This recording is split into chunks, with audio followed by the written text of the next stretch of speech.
Welcome to SLP Nerdcast, your favorite professional resource for evidence-based practice in speech-language pathology. I'm Kate Grandbois. And I'm Amy Wonka. We are both speech-language pathologists working in the field and co-founders of SLP Nerdcast. Each episode of this podcast is a course offered for ASHA CEUs. Our podcast audio courses are here to help you level up your knowledge and earn those professional development hours that you need. This course, plus the corresponding short post-test, is equal to 1 certificate of attendance. To earn CEUs today and take the post-test after this session, follow the link provided in the show notes or head to slpnerdcast.com. Before we get started, one quick disclaimer. Our courses are not meant to replace clinical advice. We do not endorse products, procedures, or other services mentioned by our guests unless otherwise specified. We hope you enjoy the course. Are you an SLP or related professional? The SLP Nerdcast Unlimited subscription gives members access to over 100 courses offered for ASHA CEUs and certificates of attendance. With SLP Nerdcast membership, you can earn unlimited CEUs all year at any time. SLP Nerdcast courses are unique, evidence-based, with a focus on information that is useful. When you join SLP Nerdcast as a member, you'll have access to the best online platform for continuing education in speech and language pathology. Join as a member today and save 10% using code NERDCASTER10. The link for membership is in the show notes.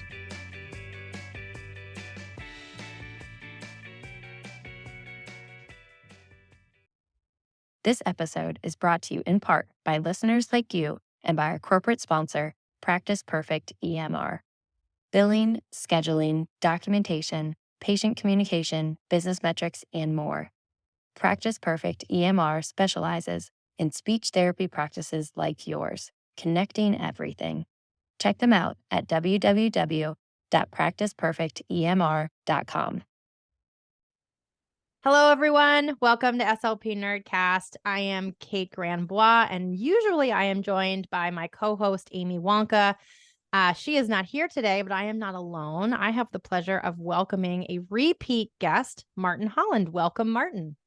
Hi, Kate. How are you? I am fine. I am very excited to have this second conversation with you today. You've been on our show once before talking about private practice. And today's episode is going to be a slight extension of that. I have a cute little story I want to tell about how we met, but I will save that for a few minutes from now. Why don't you start by telling us a little bit about yourself? Where did you acquire the knowledge that you have, and where are you coming from today? Well, I'm coming from Norman, Oklahoma. I've been in private business for 49 years, soon to be 50. I've started 8 businesses from scratch or reorganized one. 2 of them failed, sold 4 of them, and still actively involved in 1 or 2, one of which is my wife's pediatric SLP, OT, physical therapy, and feeding therapy business, which she started in 2014 after teaching speech language pathology at the university level. So my experience comes from having lived it. After I sold my last business in 2011, I decided I didn't want to do that again because, as your listeners might understand, business can be a strenuous exercise. Thought I might be able to help other people with my history, and found out it took a couple of years to find out how to be a business coach, but eventually I kind of figured it out, and that's what I've been doing since 2011. And on to my cute little story. I guess I'm not sure cute is the right word, but you and I got connected sort of by happenstance. So you wrote a book. I know we're going to be referencing this book quite a bit today. Your book is called The Profit Problem. They say I make money, so why don't I have any? And as our listeners know, I'm a business owner. I've been in private practice for about 12 years. And there have been some fundamental components of business that have always eluded me. And my brother-in-law, who knows very little about speech therapy, he's in a completely different field, said to me, hey, I just read this book and I really think that you would like it. So he gave me a copy of his book, and lo and behold, this is the way I describe your book that I hope you take as a compliment. Is it's a business book meets beach read. So I was able to finally understand some of these very complex components of accounting, of business strategy. And it was just such a great book. I have recommended it to probably 10. I'm like your best saleswoman. 10 or 15 recommendations I've made for this book. And I connected with you on LinkedIn. And lo and behold, you messaged me back and said, "Hey, are you a speech therapist?" And so the story goes, we got to chatting, and now you're here on our podcast. And just to sort of preface this conversation with you, have a very good book that's out there. Our link to it will be in the show notes. And before we get onto today's topic, which is the 4 fundamentals of business, I do need to read our learning objectives and disclosures. So I will get that over with quickly, and then we'll jump right in. Learning objective number 1. Describe the 4 fundamentals of every business. Learning objective number 2, list 2 strategies for getting started in business. Financial disclosures, Martin's financial disclosures. Martin is the author of a book titled The Profit Problem. They say I make money, so why don't I have any? Martin also runs a business coaching firm called Anil Business Coaching. Martin's non-financial disclosures, Martin has no non-financial relationships to disclose. Kate, that's me. I am the owner and founder of Grandbois Therapy and Consulting, LLC, and co-founder of SLP Nerdcast. My non-financial disclosures, I'm a member of ASHA SIG 12 and serve on the AAC Advisory Group for Massachusetts Advocates for Children. I'm also a member of the Berkshire Association for Behavior Analysis and Therapy. Okay, we got that over with. Let's move on to the fun stuff. Can you start by telling us a little bit about the 4 fundamentals of business? Sure. As I said, when I started coaching, it took me a while to learn how to be a coach. And what I came up with was a construct, a mental construct that has borne up over time. I've worked with over 500 individual business owners since I began coaching. And I found this to be true, that there are 4 fundamentals of every business, regardless of what it is. I've had contractors, I've had psychiatrists, publishers, retailers, SLPs, manufacturing, and these 4 fundamentals hold up. The way I use them is that I'm always cycling through the 4 fundamentals of business and saying, where's the weak point? Where's the thing that if we started today, if we improved that, stopped doing it, started doing it, would make the most impact on our business? So it's a mental construct for me. But the 4 fundamentals of business are guiding the business, getting the business, doing the business, and administering the business. And I think I talked to you before we started recording that most people start business to do something they're good at and know how to deliver and are passionate about. But what most don't realize, and I say most based on my experience, is that being in the business of doing something is a completely different animal than doing it. And speaking to SLPs and perhaps other therapists, most of you will not go out of business or suffer terribly because you don't know how to ply your trade, because you don't know how to be a good speech path. It will be something else.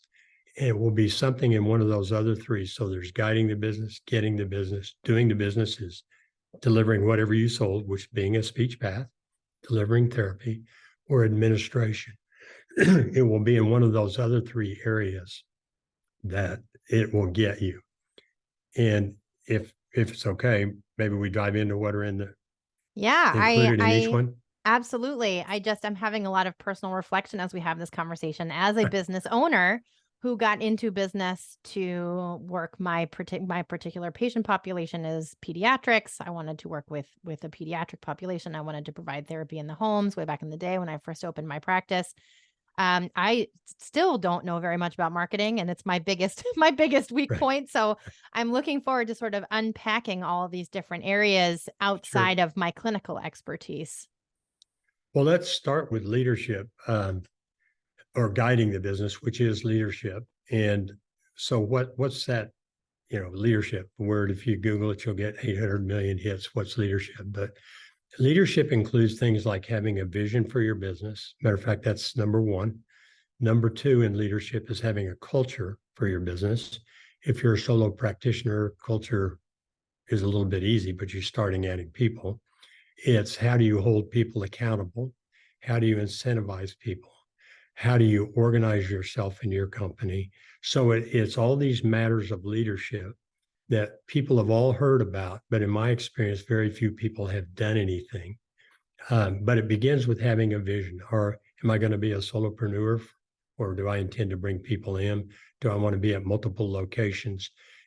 And why am I doing this? I'm very proud of the vision for my wife's company, which is two items. And one is to be the clinic of choice for moms. And the second one is to be the clinic of choice for the finest pediatric therapists. And that sounds like something you might want to put on your website, which I think she does, but it is who she is. It guides everything she does. And just as anecdotally, she hired an SLP that we needed last week. And she said, I don't want you to come here because you're running away from something. I want you to come here because it's your dream job. Take some time and make sure that this is where you want to be. And the young lady said, I already know this is where I want to be. I got goosebumps when you told me what your vision was. Okay, so what's the vision for the company, right? What's your culture? Again, a bad culture in a business will blow up the business more quickly than running out of cash. And this won't be a whole lesson on that, but we can talk about that at great length. So that's a little bit about what the leadership is. Where are we going? Which direction? What's my purpose? Why am I doing this? That should be articulated not only for you so that you know what you're doing in the morning, but for anybody you bring on board. They need to buy in to your vision and your culture, or there will be trouble. Okay, the next one, that was guiding. Getting the business is marketing and sales. And marketing, of course, is generating leads. Sales is closing the deal. It's a little bit different in an SLP practice than it is for a contractor because you're not really selling people. But the most important question in marketing is, to whom am I speaking? Okay, so what jumps out at me immediately is in SLP, or at least in my environment here, I know they're different types of environments, is who is my target audience? And a lot of times you can spend tens of thousands of dollars a month with like digital marketing and being in magazines and maybe billboard. I don't know that I've seen any billboards, but what you're really after is the doctor, the referring doctor, at least in our case. So one of the first questions is, what do doctors want? And more particularly, the doctor's scheduling nurse, right? What do they want? They want to know you received the fax. They want to know the status. There are some reports you can send back to them unsolicited that they can just look at and know that you haven't forgotten them.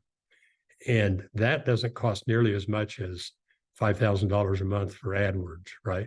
And besides that, if a mom finds you on AdWords, that's no guarantee that you're going, if you're insurance, that's no guarantee that you're going to get a referral. So when it comes to marketing and sales, doing the evals quickly and things like that, but marketing where you get enough clients, referrals, your role in it isn't necessarily to be really good at social media. It's to be really good at understanding what your target market wants. That target market is the scheduling nurse, right? So guiding the business, marketing and sales is getting the business. Doing the business, I'll drop off a little bit, but I will say doing the business, which is what you're already good at, is really having processes so that you repeat it. That's oftentimes guided by rules. With the insurance company, it's guided by software. That if you have a practice management software, it kind of creates those for you. So that takes us to the fourth one: guiding, getting, doing, and administration. Administration, I tell people who have started their own business, I describe administrative matters as all those things you had never even heard of when you started business. It's finance, it's bookkeeping, it's HR issues, it's IT issues, your software management, it's legal issues, it's regulatory, or I'll call it regulatory, ASHA.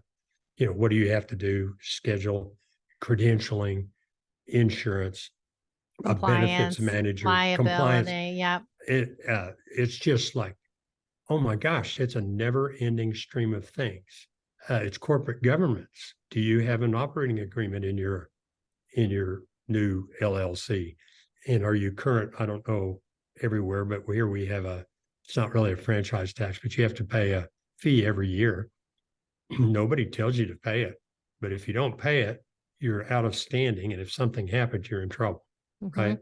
I recently learned that I was supposed to have several very specific business permits in my town hall. I mean, here in Massachusetts, we do everything by individual town, not county. Right. And I was registered with the county. I was registered with the state. And it came up that because I do work at home and I have a home office, that I was, nobody had ever told me. And I came across this information accidentally and panicked. I had to write my $40 check. I had to go get this application notarized. It was like a whole 18 hours of panic around this one piece of paper I hadn't filed with my town clerk. So there are so many loose ends like that in my personal experience that have come up. And I really appreciate taking a minute to highlight all of these things, because I feel so many of us, and I'm only speaking for myself and my colleagues, I suppose, but we go into this business for the primary purpose of doing the business, the category of doing the business, 100%. doing the clinical work, working with families, doing the counseling. And I think many of us, we go into private practice, we're solopreneurs, we get some of the basics ironed out, we have our malpractice insurance and some things that are obvious that we know about.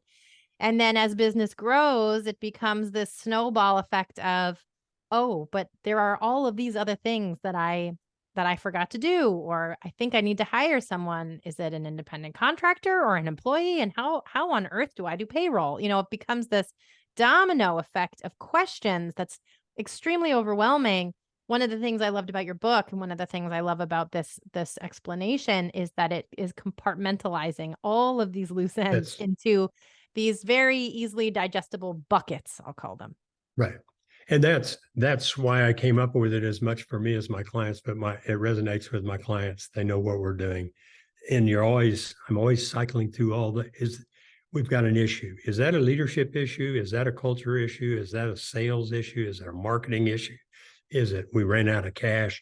Is it, you mentioned insurance, which you got all the ones you need. How do you remember to renew them next year, right? Hopefully your agent calls you, but getting organized is a whole kind of it runs through all four areas, but how do you remember that? How do you remember to pay that little franchise fee and that town hall fee? And I'll just give you one story, because if people need to be terrified, I don't know. It's being a good terrified. It's healthy fear. It keeps us in compliance. It's a healthy fear. But I have a lady, she's not a speech path, she's in the home care business, and she's the most wonderful, kind, generous person you will ever meet. She is all give, but she decided on her own that she would do her workers' comp through her 1099, have her 1099 workers, which really aren't 1099, but that's an IRS issue. She would have them get their own workers' comp. Well, she called me one day and she'd received a letter from the Oklahoma, Bureau of Workers' Compensation. And it announced a fine of $1,470,000. No. Because she was out of compliance. And this lady's sales were $500 annually. We negotiated that down to $43,000. Oh my God. And my she stomach paid just dipped out. Yeah, that's my point. What you don't know about these things can really get you. I am not trying to scare people off from going into business. I think we had a discussion before we got on that. Talked to people I know. I said, had you known everything that you were going to have to do, would you have ever started your business? And the honest answer was no. Well, I certainly don't want that. I want people who are so inclined to do it. Business owners are the backbone of the country. Everything originates with small business owners, in my opinion. But I want them to go in and not have the terror of receiving a letter that fines you for over $1 million. And by the way, the last sentence of that letter was, please enclose your payment or please return your payment in the enclosed envelope. Oh, that's hilarious So and that and didn't absurd. happen. Yeah, and we So got it worked out. But So anybody who is listening, or any speech pathologist who is interested in opening a small business or is already operating in a small business, listening to this episode, I think you mentioned this maybe before we hit the record button. You also say this in your book.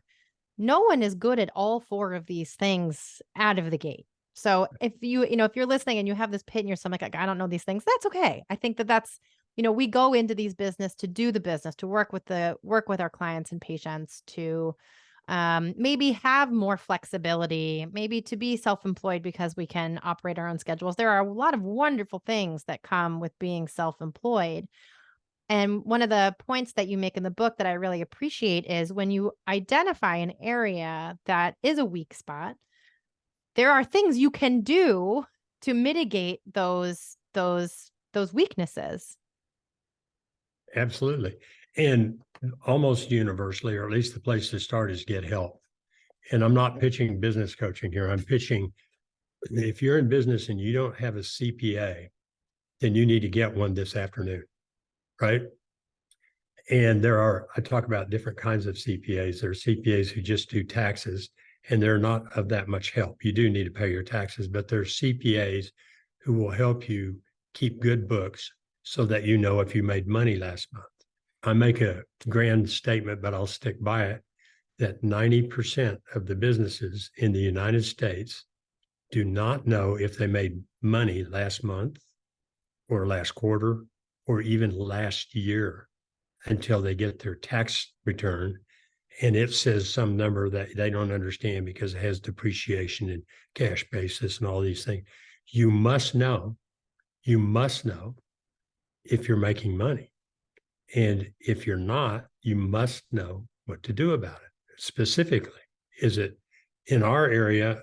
My wife's issue is not finding referrals. We have a huge backlog. It's finding the therapists, right? So there's always something, but you need to know what it is that's holding you back, fix that, and then move on. And if you don't know how to fix it, get an advisor. And the minimum, you should have a CPA. You should have a bookkeeper, which is not the same thing as a CPA. Somebody who can help you with HR, like the lady with the $1 million fine. If she had an HR person, she'd have known you can't do that, which she just decided to do. You need somebody who can deal with benefits, somebody who can help you with leadership and developing a culture and recognizing what those things are. But you are exactly right. Nobody is good at all of those things. And even if you're that 1 in a million who is pretty good at them, one, it's not the best use of your time. And two, you can easily get somebody who's a lot better. Even if you can keep books, you can, for $300-400 a month, get somebody who can do a much better job than you. I think this is, something that I want to expand on a little bit, I suppose selfishly from my own learning experience. Before I launch into my comment, though, I want to say that our first episode that we did went deep into accounting and how to use your book. So if you are listening and you want to learn more about that, please feel free to go earlier into this season. In our episode with Martin, I believe it's called "You Can't Run Your Business from Your Cell Phone." So go back in time in your podcast player and find it, and to learn more about accounting and using your books to make sure that you know if you're making money. The comment that I was going to make selfishly about my own learning experience is that deciding factor. So that moment where you're trying to decide whether or not to hire someone and go get help, right? Because help costs money.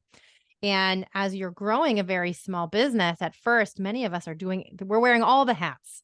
So we're the clinician, we're the business owner, we're the administrator, we're the marketer, we're the salesperson, we're the HR compliance officer, we're making all of the decisions, particularly as solopreneurs. And at some point, the hats need to start coming off because nobody can do all the things forever, 100% of the time. And trying to decide when to make yourself better at something or when to hire out or bring in a specialist, and how to make that decision. Can you tell us a little bit about that? Sure. Two things. One, you can hire somebody without having to hire them. Right. In other words, you can get somebody to help you with marketing without making them an employee. Right.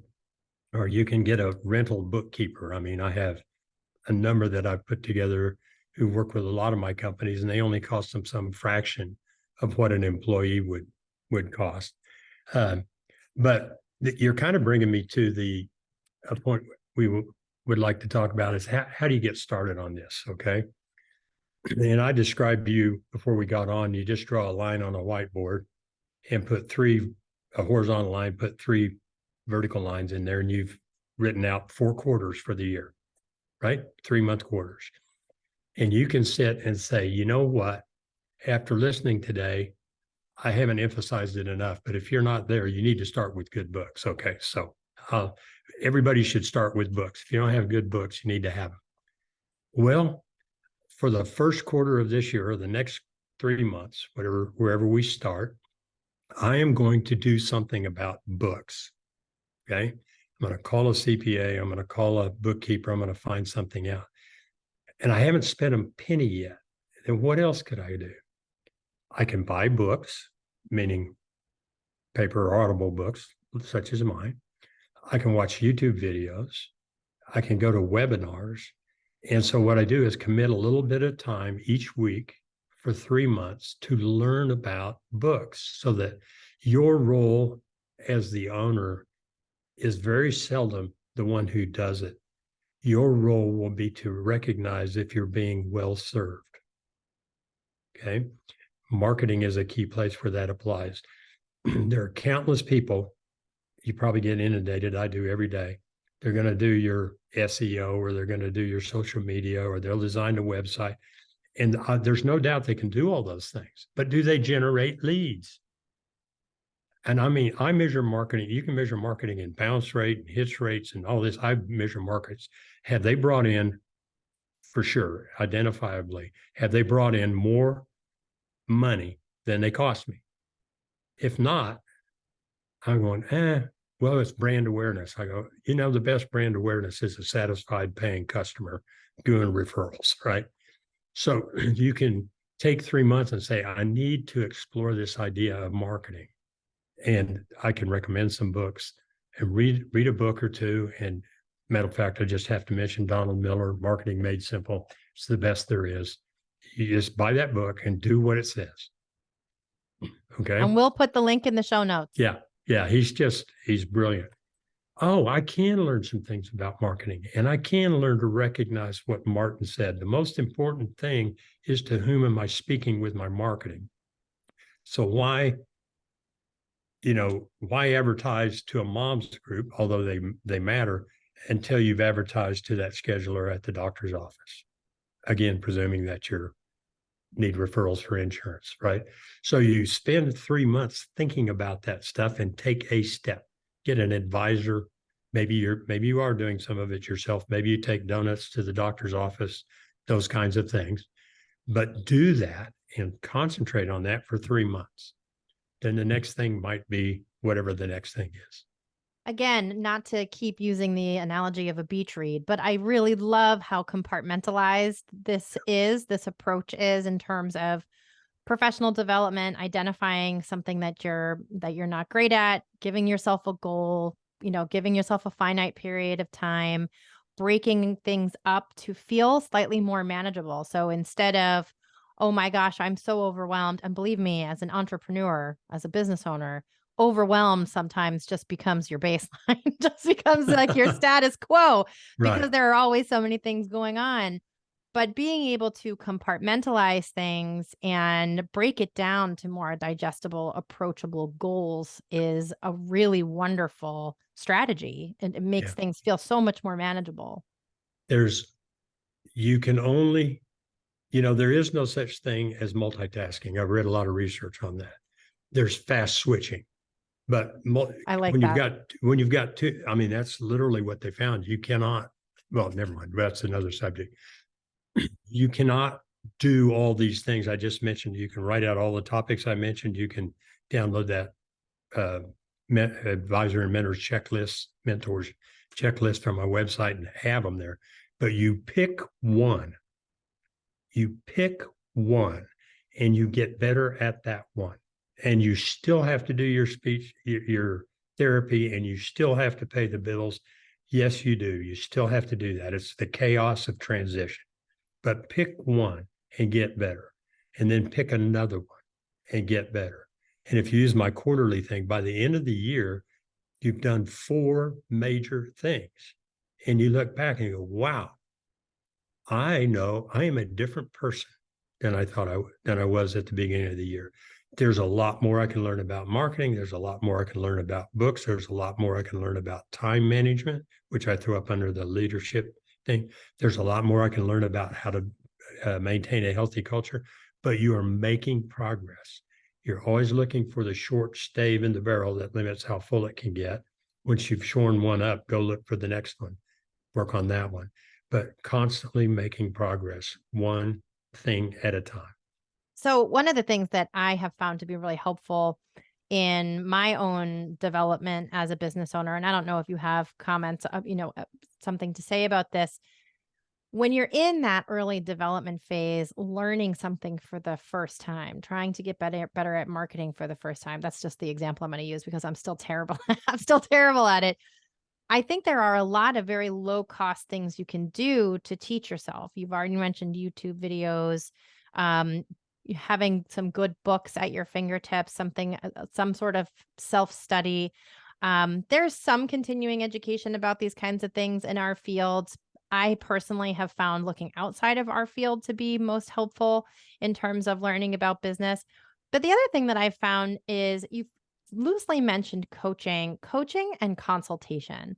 So I, for example, earlier in my career, knew someone through a friend who was an accountant, and I didn't necessarily have the capital to pay for a weekly bookkeeper or to pay for a monthly bookkeeper. But this lovely accountant, I paid her for an hour of her time or 2 hours of her time, I can't remember, which was much lower cost, lower barrier of entry for me. And she sat down with me with my books for an hour and taught me it was a class of one-on-one. She taught me a couple of things about how to use QuickBooks. She taught me some basic fundamentals.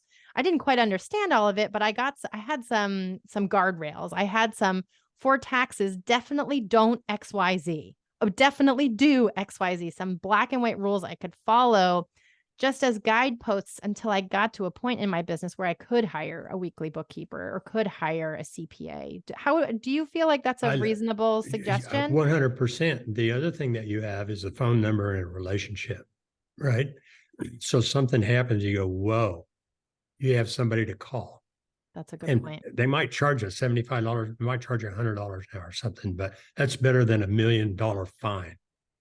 HR is that way too. People make HR, human resource decisions all the time. I'm going to hire them. I'm going to do this. I'm going to do that. And I'm going to do, well, you know what? There's just a whole lot of things you can't do right now. And it behooves you to know what they are.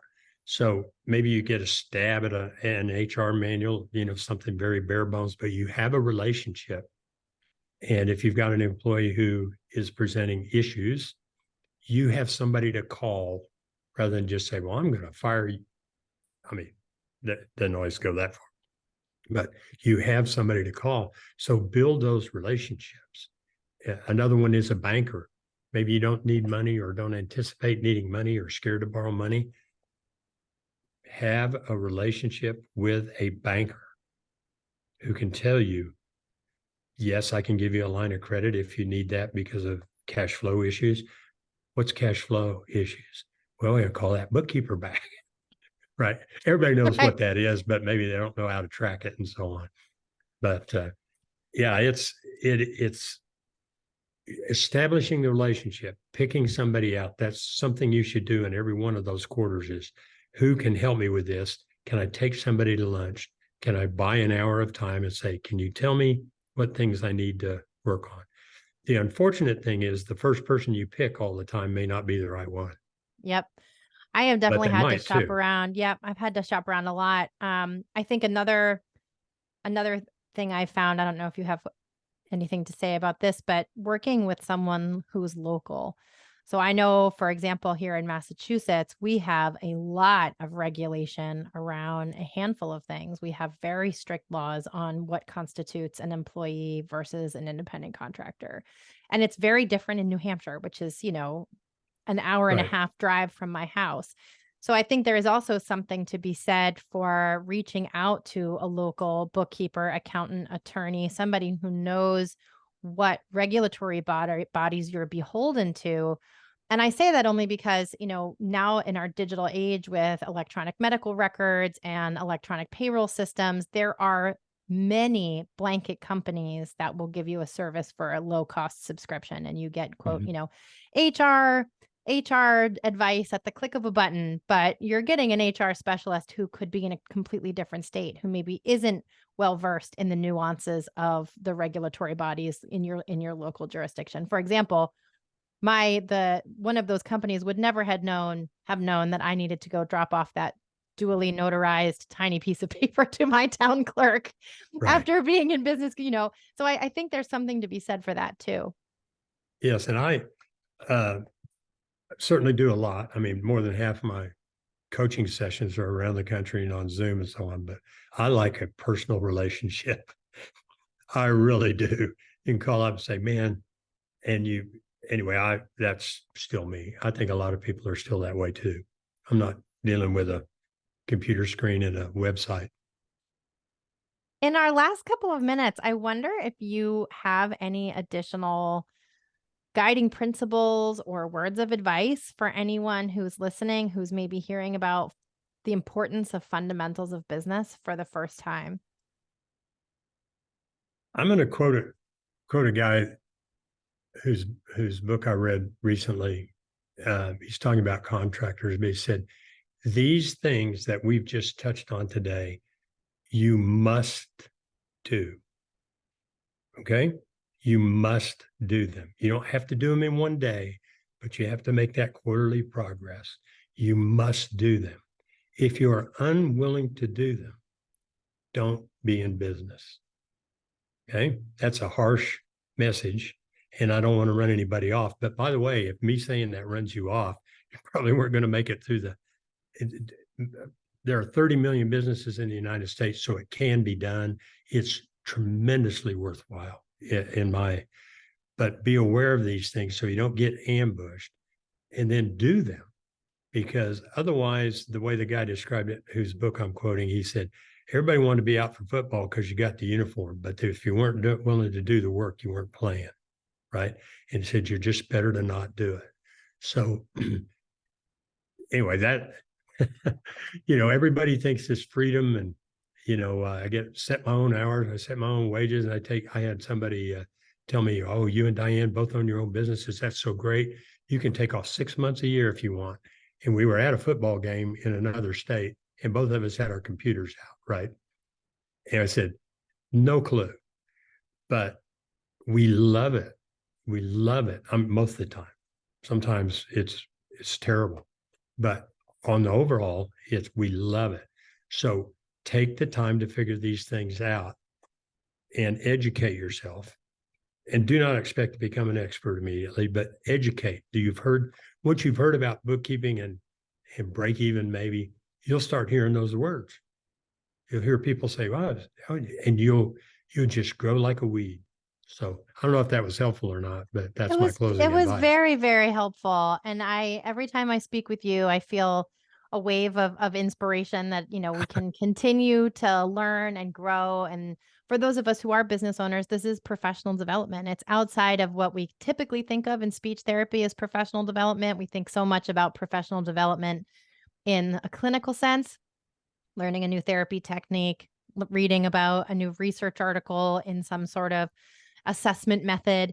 But as business owners, this definitely is a different kind of professional development where we're constantly learning and growing and improving our skills. And I just really appreciate you. And I can't say enough about your book. I know I'm like a broken record at this point, but I appreciate it.